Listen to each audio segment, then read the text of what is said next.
All right, well, welcome everybody to the American Innovation and Abundance at the Hub Live. And the biggest question I think we're hearing right now in the US, are we in or are we out? What do you guys think? Yeah.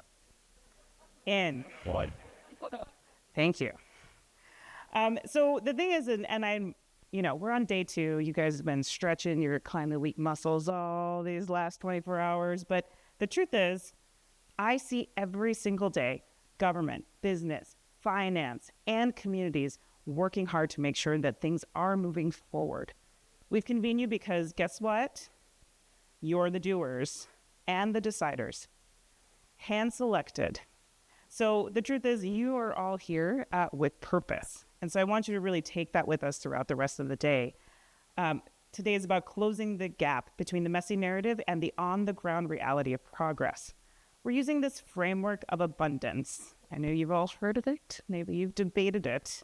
But it's really about re-envisioning what our future could look like together.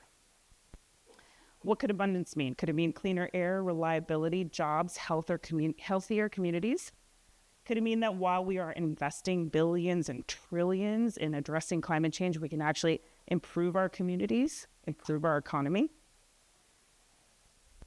So let's not constrain our way out of this. Let's think about how we create, how we deploy, and how we scale a better system. Look around you. Look to your left, look to your right. We've got ideas. We've got money. We've got implementers. So it's really up to us. Please, the rules of today. Debate honestly. Connect quickly. Decide something, please. And so we really want you to make the most out of this day, to get everything you can out of it. Let me be your guide to that and be your helper to it. And it doesn't end here, right? So pledge doesn't end here.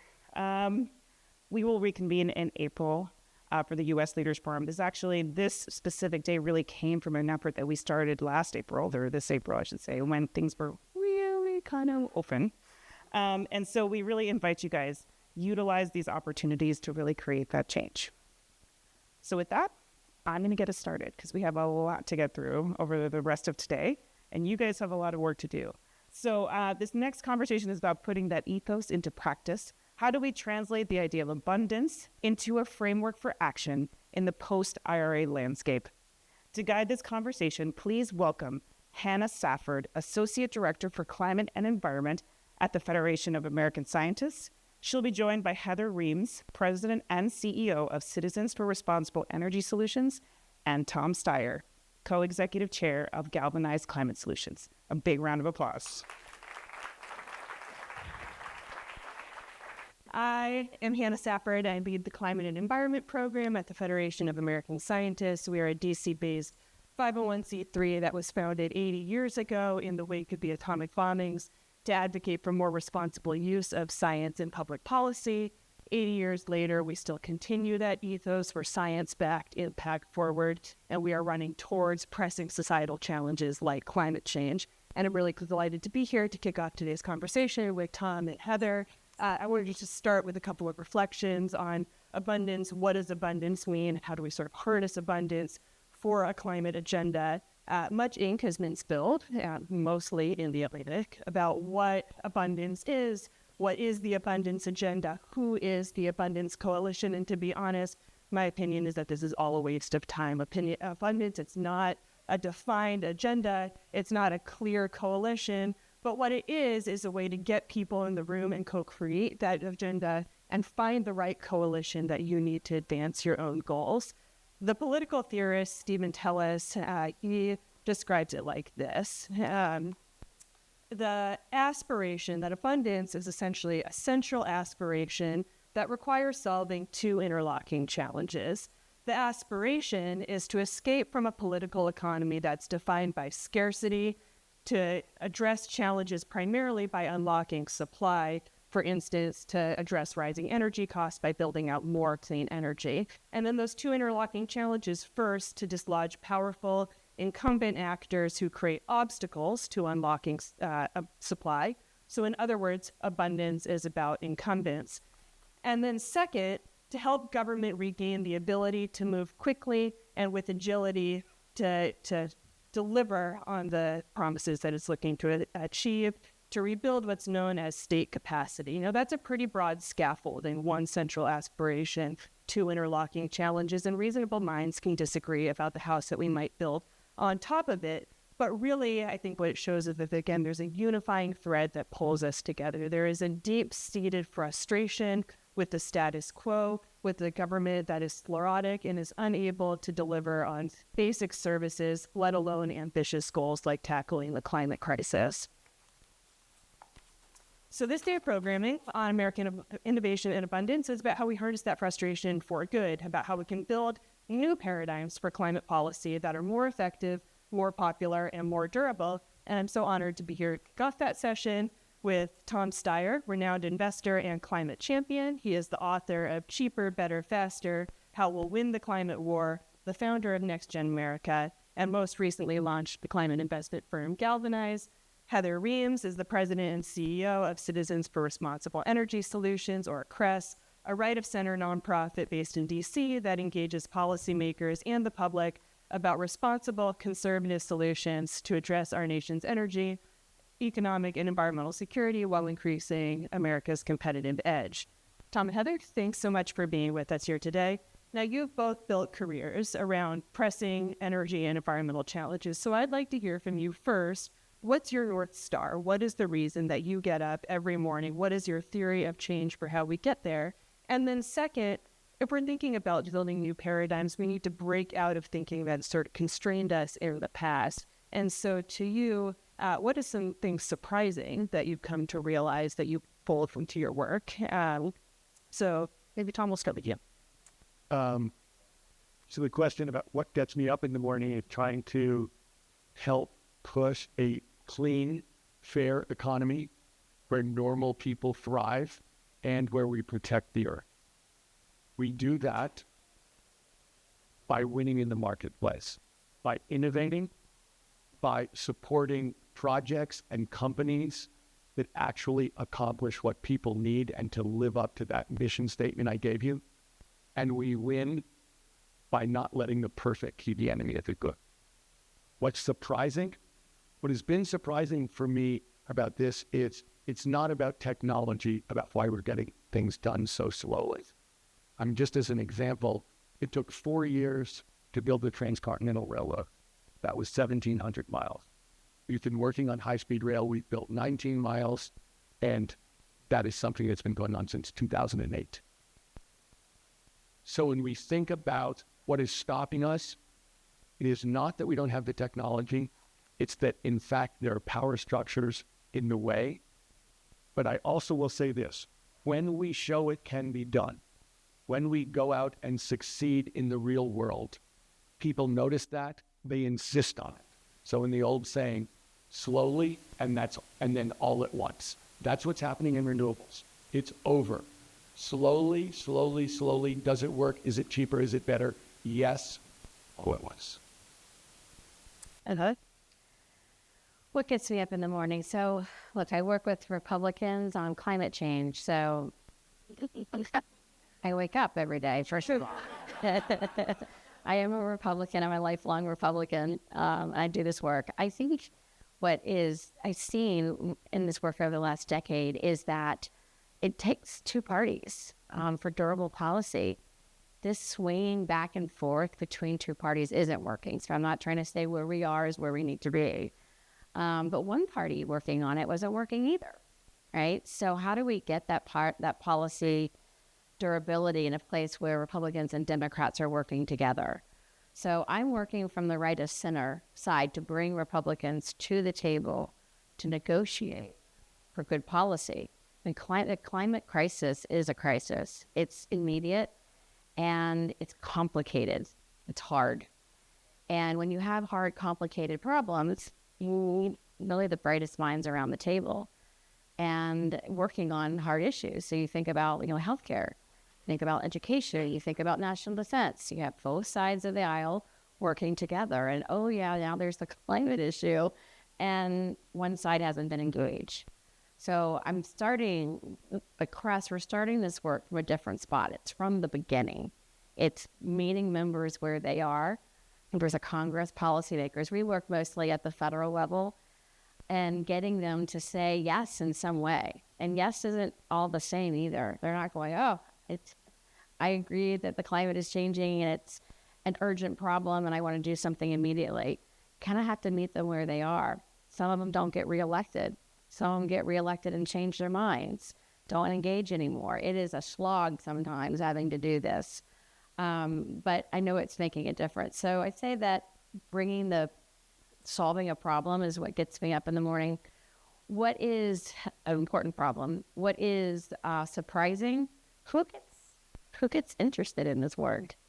I mean, I thought I'd see like coastal Florida, 30-something, all of Florida young conservatives were going to be like, oh yeah, we're going underwater. We get it. We're there. Yes, there's a couple. But one of the biggest champions right now is a more middle-aged man from the state of Utah, Senator John Curtis. I didn't see that coming, It's like, I didn't see that. I really thought you'd be somebody else. I'm glad he's here. I'm glad we're working with him, but I didn't expect that. Yeah. I expected something else, but I've learned you got to be ready for almost anything in this work. So I'll take it. And so what I find striking, Heather, you've built up this conservative right of center organization that's working to sort of advance discussion on climate issues and clean energy. And Tom, you're best known perhaps for living in California. Proudly so. But Heather, you've talked about how market competition wins every time, causes clean energy to win every time. And Tom, you've written that capitalism will win the climate war. And so that Venn diagram is a circle, and so why is it that you can be working in different spaces and agree on this, and yet sort of it feels that in the climate and energy space, we've never seen so ideologically far apart? Yeah, go for it. Well, I think that there are two different areas where climate is different visions are competing. One is what I call the attention economy. And if you listen to what people say, and if you listen to what newspapers report, what you see is there seems to be an argument about which vision is going to work. Are we going to be a fossil fuel country? Are we going to drill, baby, drill, and that's our future for energy dominance? Or are we going to, in fact, be a clean country? And let me just say that last year in the world, 93% of new electricity generation was renewable. I think the thing that Heather and I agree on is that we should have a level playing field. That in fact, we should let the different technologies compete. That everybody should have a right to compete. And that actually exists in the United States, just so you guys know. Where that exists, it's called Texas. And in Texas, there's a very fair, even competition. In the attention economy, they could not be more pro fossil fuels. The legislators, the governor, are all talking all the time about what a fossil fuel state they are. And in fact, they're over half of fossil fuel production is in the United States. But in the real economy, where they have to provide power to 27 million Texans, they're going big on solar and wind. So in fact, what we're seeing is in the competitive world, not everybody wins. Everybody gets to compete. Not everybody wins. And so if you look around the world, clearly there has been a change of what is the dominant energy technology. Around the world, fossil fuels have peaked. They are still a major part of the energy world, but they have peaked. And what is going on now, 93%, just so you guys know, that's a high number. That's a big win.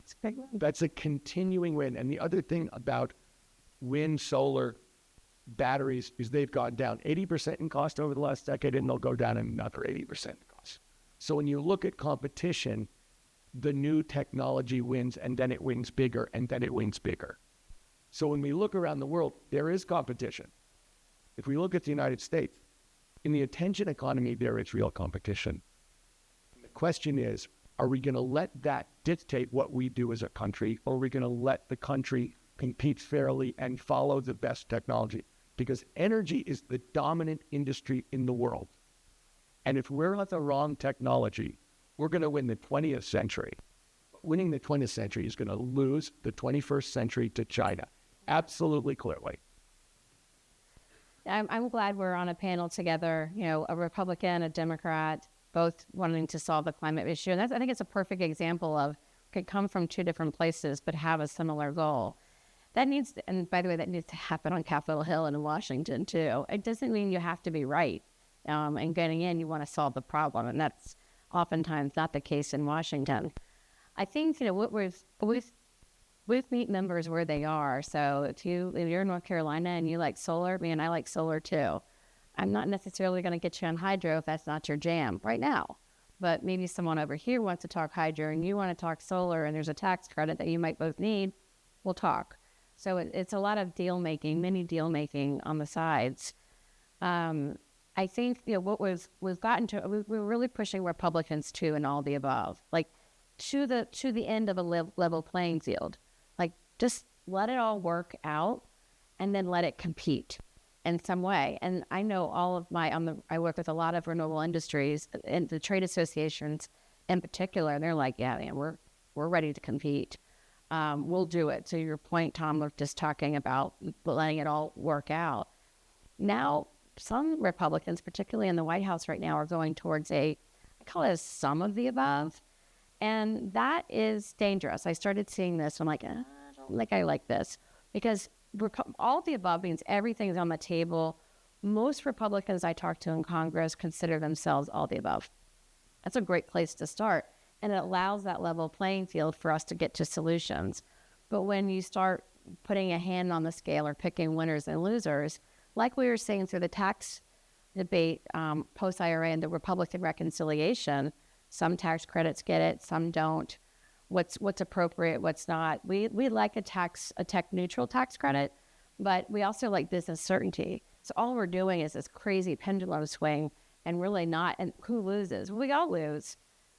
I come to New York where this is the center of like the finance capital, and I want to talk to people and go, are you feeling crazy about investing? Can you invest? Do you feel like you can? How much investment isn't happening because of the uncertainty right now? I mean, it kind of blows my mind. That's the kind of message I want to take back to Washington. Not the jobs and all, it's great, but what isn't happening because of all the crazy that's going on? So I think that's, you know, kind of playing on the level playing field and how common sense that is, but how that I can apply to policymaking in Washington. I guess that also gets me up every day as well. I'll kind of bring that back to the first question. Well, let me make another point about what Heather's saying, because she lives in D.C. Virginia, I work in D.C. So let me say, Yeah. and she said repeatedly, people are coming at this from different angles. And I'm saying something different than that. I'm saying we're coming at it from the same angle. We're coming at it, Heather and I are both coming at this from traditional American values. What does that look like? It looks like fairness. It looks like people get a chance to win or lose based on what they're doing, not on what somebody picks the winner and gives the money to that person because they think it's better. That has never been the American way. The American way has been to go out on your own and create something and change the world in a good way. That's the American dream. And that's what we're talking about is, okay, and the problem with going to a way where somebody on top decides, I'm going to give the money to this person or this group who are my friends, is it doesn't work. When I was going to college, I really was studying, will we beat the Russians? Like, are we better than the Russians? Is their system going to knock us off? Because I couldn't tell just reading the papers growing up. And the answer was we would always win that fight because Americans got to make decisions in a dispersed fashion. Capitalism will always be centralized control. Democracy is always smarter than centralized control. So if the competition is between fair, dispersed decision-making through capitalism, we'll always win. And that is the traditional American way for the last 250 years. Yes. And that's what's made us succeed for the last 250 years. And moving away from traditional American values is a heck of a good way to lose and give this century to the Chinese.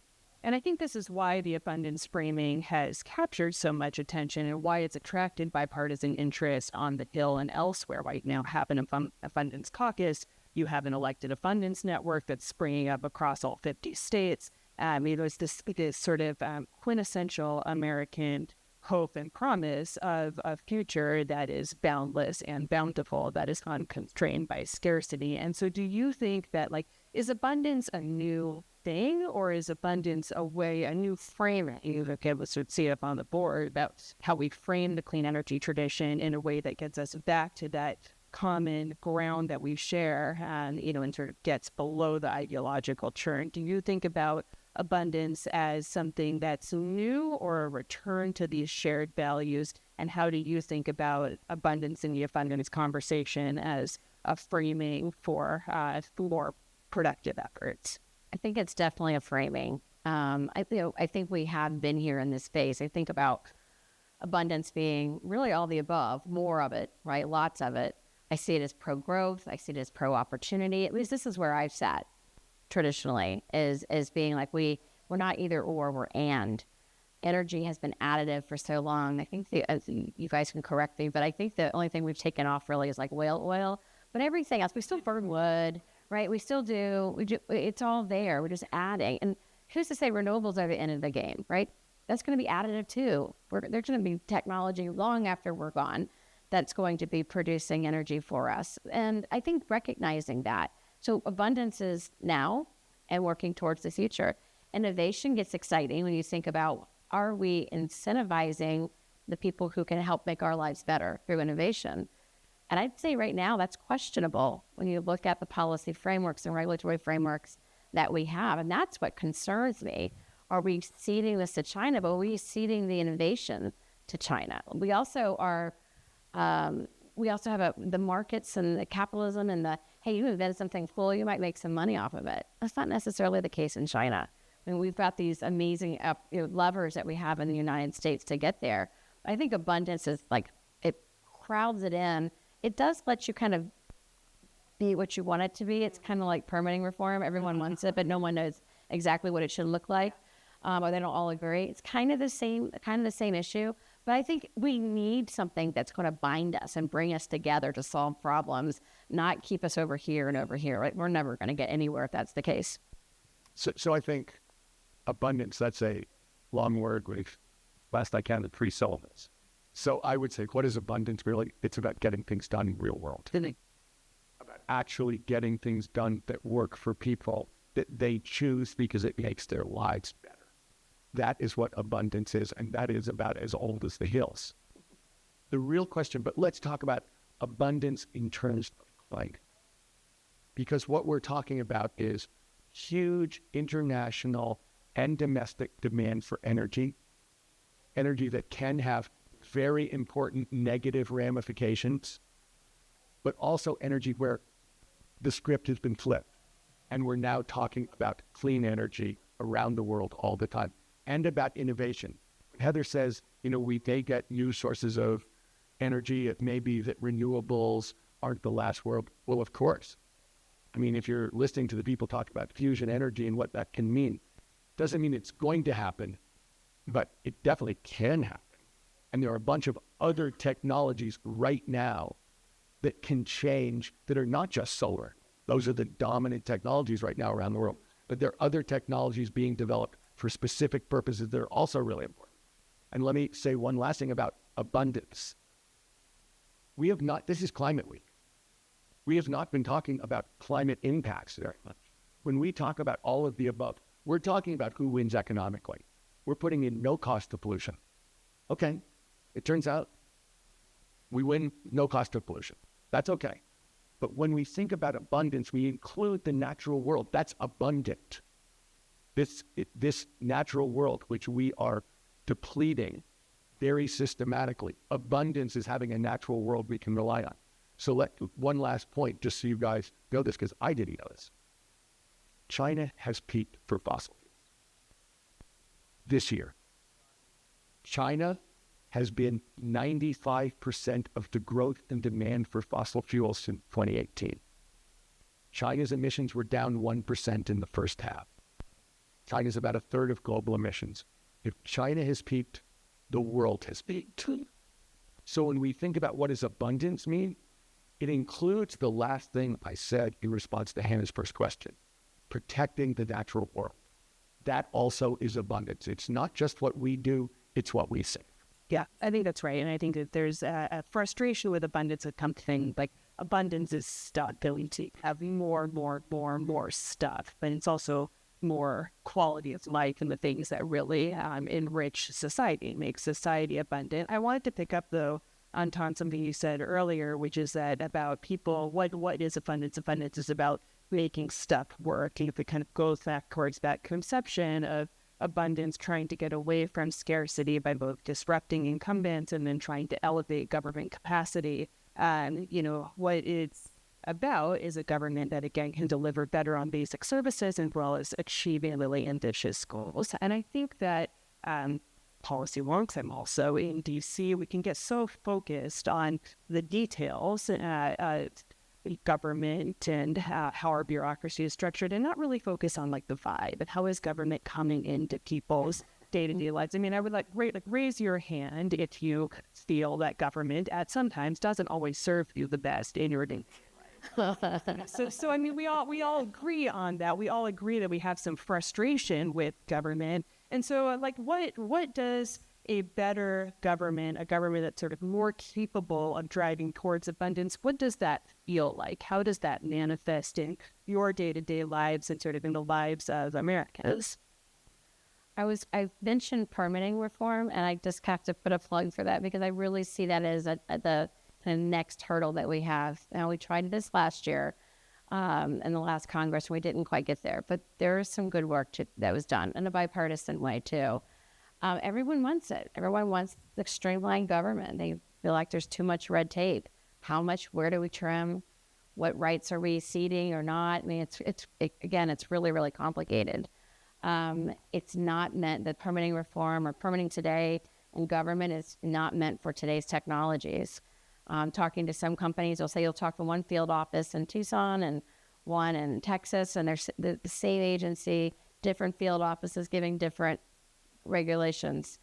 Like how do you navigate that?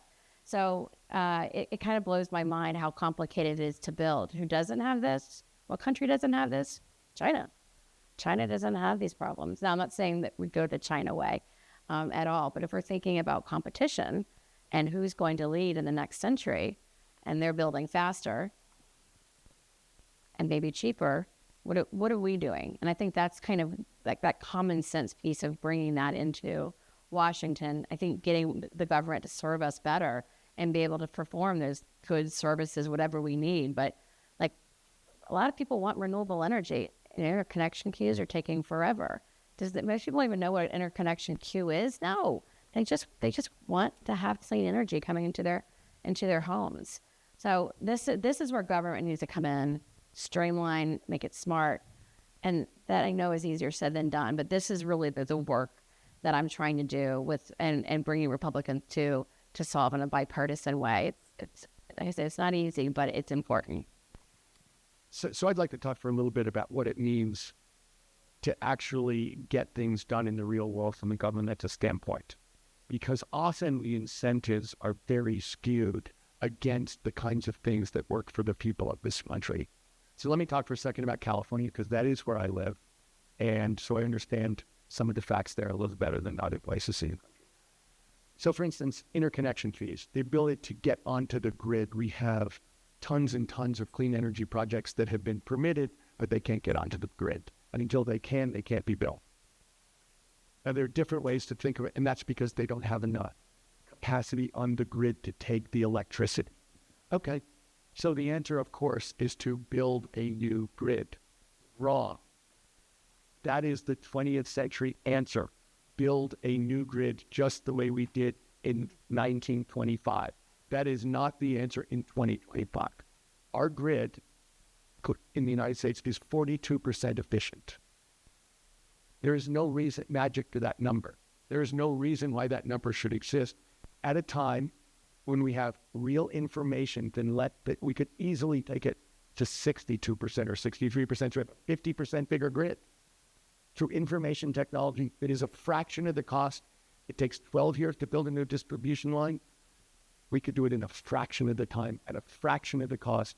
So why are we not doing that if that actually exists? And it does exist. The question is, why are we not racing to do that? Because the way that utilities are incented is a cost plus business. They are not a business that gets paid for you paying your electricity bill. They get paid by getting something into the rate base and earning money as a straight percentage off that. So if you say to me, okay, I can spend almost no money and increase the capacity of the grid by 50 to 100% within a year, or I can build a new grid for billions of dollars and put it in the rate base and get paid for that in 12 years, I got to go with 12 years. That is how you get bad decision-making, bad incentive. And I want to say one other thing about how complicated this is. I said, clean, fair economy where normal people thrive and we protect the planet. Okay, so let's talk housing for 1 second, then I'll try and make this short. Housing. There is a way to do housing that does all those things. There's zoning regulations that prevent it. Infill housing, close to transportation. So we don't have to do permits. We don't have to spread out. We don't have to sprawl. You keep people close. It's cheaper. There are new ways to do it. So we not only can do new regulatory approvals, new zoning, new costs, because there's a huge issue about how we build houses, much cheaper, new technological ways to do it. But as a government, you've got to be pushing for the things that live up to that topic sentence that Hannah originally asked me. And it's not that you have to be thoughtful about it, but it is clearly within our capabilities of doing it right now. I think we are just about at the edge of time. I want to close real quick, without talking about where the puck is going. So Heather, I mean, you're on the board of the American Conservation Coalition, and that is one of the largest conservative youth conservation movements. Tom, you founded Next Gen America.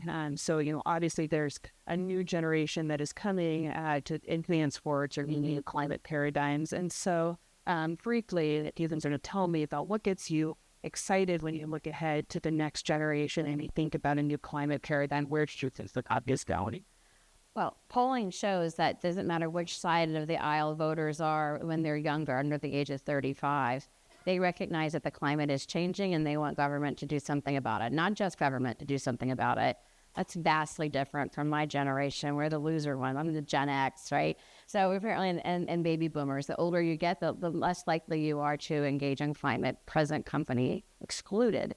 So if you look at that, that means over time, we're really going to be seeing this becoming an issue of their time. My daughter is 16 years old. Boy, is she into this stuff.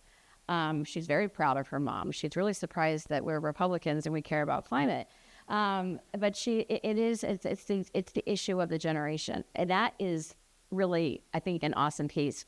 Tom mentioned, you were studying Russia. I was too. I thought we were going to blow up when we were kids. I was just afraid of Russia growing up. I grew up in a naval town. So we were just going to, that's what I was thinking about. It wasn't going to be climate change that got me. It was going to be the Russians.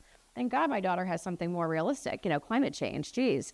But I think it's solvable. I mean, this is the thing. It's solvable if we can work together, not just in the U.S., but the U.S. needs to lead, and how U.S. policymaking can affect global climate change matters. And young people are very tip of spear on this, which is why I'm supporting on the ACC board from the get-go and giving them advice and helping them organize, because these Republicans care too. They take these messages back to Republican lawmakers and who have to get reelected and go, well, we got to figure out how we're engaging the new generation, and we have to have a position on climate. So I'll say this fast, because what Heather said, I think, is very true and very deep. The other thing that's true about this generation is they've never seen success from government. They have lived in a country that has not worked. And so they are deeply cynical and sad about it. And I love talking to young people. I really do. I love going and talking on campuses. I love talking to people who are a different generation from me, to learn what they know and to learn how they feel. And what I will tell you, the simplest thing I can say is, if I am negative, if I talk about things that are the problem, they turn right off because it's like, okay, I know that, dude. Seriously, get out of my face. If I propose solutions that I believe in, that I know we can do, and that I can convince them that actually we can succeed, they turn on like a light bulb. They need that. We all need that. We need to get back to the idea that we actually are going to get this done. There are going to be some reasons it's going to be hard to get it done, but we are going to beat those reasons, and we are going to get it done. And when they hear that, this generation will join up, because they need to succeed as Americans, just as we've all needed to succeed. Our next session turns the lens from capital and policy design to something even more foundational: people, power, and public trust. And honestly, I am just so honored that we're able to have this conversation today. So as we all know, no transition will succeed without justice, accountability, and broad public engagement. There's some chairs here if folks want to sit. This is a conversation about the role of civic action, legal leadership, and mobilization, how people themselves drive systemic change, and how leaders can protect both democracy and our climate. And so I will tell you, we are extremely successful. It is one in, one out. So don't leave your seats. I'm honored to welcome two extraordinary leaders, California Attorney General Rob Bonta, and activist, actor, and longtime climate advocate, Jane Fonda. People in California, I know people have been pressuring our elected officials a lot over the decades. It's not until we have an economic effect that it really matters, or that we threaten to have an economic effect. That's how come Kimmel is back on the air, right? Yep. They were losing money glad he is. at Disney. And so that in terms of what people can do, we have to, how do we make an economic threat? Well, you know that so well, having been involved in activism and being a climate activist for years. So definitely want to get your insight about what we do next. You've been involved in public education and advocacy, even civil disobedience, and especially civil disobedience. Especially civil disobedience. So more to come on that, apparently. And out of all of, unfortunately, the many problems in the world, why do you feel drawn to this issue of climate activism, and what's the biggest impact you think you could have? Why climate? I have been involved in a lot of things, but when I realized what's at stake, every problem that we face, I'm thinking about the people who live in the middle of this country who deny that there's a climate crisis. You think your groceries are expensive now. They're going to keep going up because of droughts and floods and fires. Health issues are going to become more acute as vectors of new diseases move north with the changing global temperatures. Everything is going to get worse because of the climate crisis. And at some point, the environmental tipping points are going to be breached, and then it's out of our control. This isn't something far in the future. This is now. This is present. If you care about having a future for your children, you have to act. And one of the best ways to act is get people elected to office. This is where I think I can have an effect. I started, you see, like a lot of you, I spent a lot of time in the C3, NGO space. But things have changed now, and we have to start looking at having an electoral strategy. And I did that about 3.5 years ago. Because we weren't, with all the civil disobedience and the books and the articles and the protests and the lobbying, we are not getting the legislation that is commensurate with what science says we have to have. If you can't change the people, change the people. Right? And so we started the Jane Fonda Climate PAC to elect climate champions down ballot. Republicans think long term. They're very clever. We have to start getting clever that way. They've been doing this. Remember the Tea Party? Electing state legislatures, city councils, mayors, governors, supervisors, school boards, public utilities. All of these positions can have such an impact on climate policy. It is incredible. And also, they will eventually run for higher office. We're building a firewall to block what's coming at the state and local level. And we are getting people trained in leadership. It's really, so that's how I think that all of us can make a real difference, is paying attention to who we are electing and then holding their feet to the fire. That's the answer to the second part of your question in terms of how I can have an effect. Yeah. And what can the average person, please? Vote. We all know that there may not be a midterm election, or it may be so rigged that we can't win. But we have to register as many people as we can and get them excited about the midterm election. And we have to do everything we can to take back the House at the midterm election. People have to start using that political muscle. There's so many people that are alienated from electoral politics. It doesn't matter if we have to let people know this. It doesn't matter if you're mad at the Democratic Party. I am too. So what? Make it better. Vote. Get people into office and then pressure them to do the right thing. That's right now.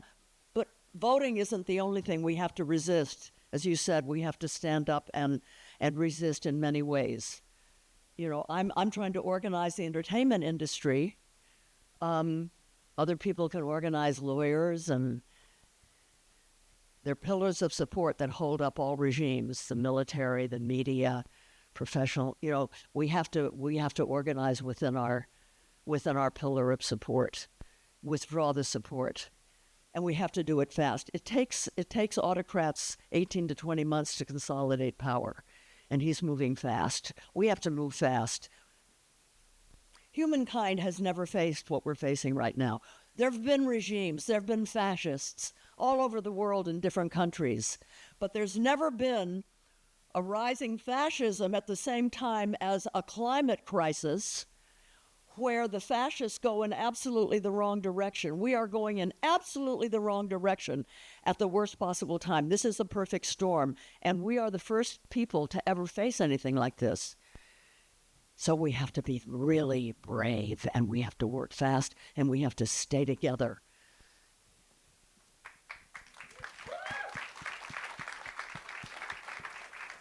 Amazing. I want to just sort of touch upon your view over many decades of activism, the challenges that you've seen. I've heard you talk about how this moment feels different. Can you talk about the challenges and the stakes of this moment?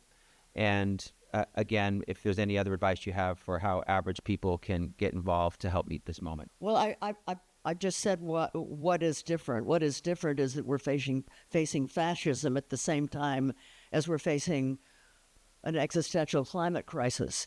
And those of us who care about the climate, we have to now also care about democracy. We can't have a stable climate if we don't have a stable democracy. And we can't have a stable democracy if we don't have a stable climate. They have to be solved together, and it's now or never. And voting is one critical thing. But that means paying attention to where your candidate gets their money from. So many candidates and elected officials all the way to the top get money from the fossil fuel industry. And so you can't get them to move, and that's why we have to replace them. If you can't change the people, change the people with climate champions and really pay attention to what their votes have done. Have they shown courage? Have they publicly stood up to the fossil fuel industry? Have they protested a pipeline? Have they fought against a super fund, whatever? They have to have shown you that they're already brave before they get elected. They have to not be taking money from corporations. We have to get people into office who care about people and not corporate America. It's too late.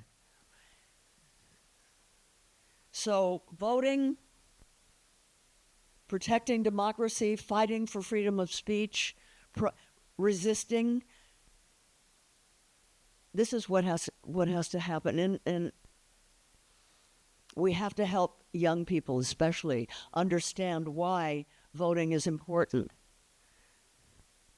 I don't think we can ever elect again another Democratic president who won't talk about Gaza. Good. I don't know if they could get elected if they won't talk about Gaza. We have to get young people to understand. Change it. If you don't like it, change it. Now's the time. We have to do it, and we can. You know, the scientists are telling us that we have still a narrow window of opportunity before the tipping points are reached. And so let's just not be polite policy experts. You know, I've said this before. This is our documentary moment. You've seen documentaries with people who are standing up to the dogs and the pipes and the hoses, and in this country and around the world, in India and all over. This is our moment. I always say, could I be that brave? Would I have dared walk that bridge? This is when we're going to have to prove that we are just that brave, and so our children will know that we did our best and we stood up and we fought. That's about it. Amazing. I just want to say, give it up for Jane Fonda. Unbelievable. I know our time is ending here, so I just want to end with this. I know so many of us sometimes feel anxious, worried, afraid about what the future holds. Sometimes the news seems like too much. We want to turn it off. We want to turn away. And I'll say this, that when we do turn it off or turn away, and I understand the need for self-care, it doesn't go away. It's still there. And it requires people to fight and have courage and push back. And we're all looking for hope and optimism. Jane Fonda gives me hope and gives me optimism. She reminds us that if we fight, it is almost inevitable what will happen next. We will prevail, we will win, but we must fight. We cannot be apathetic. We cannot stand back and stand by.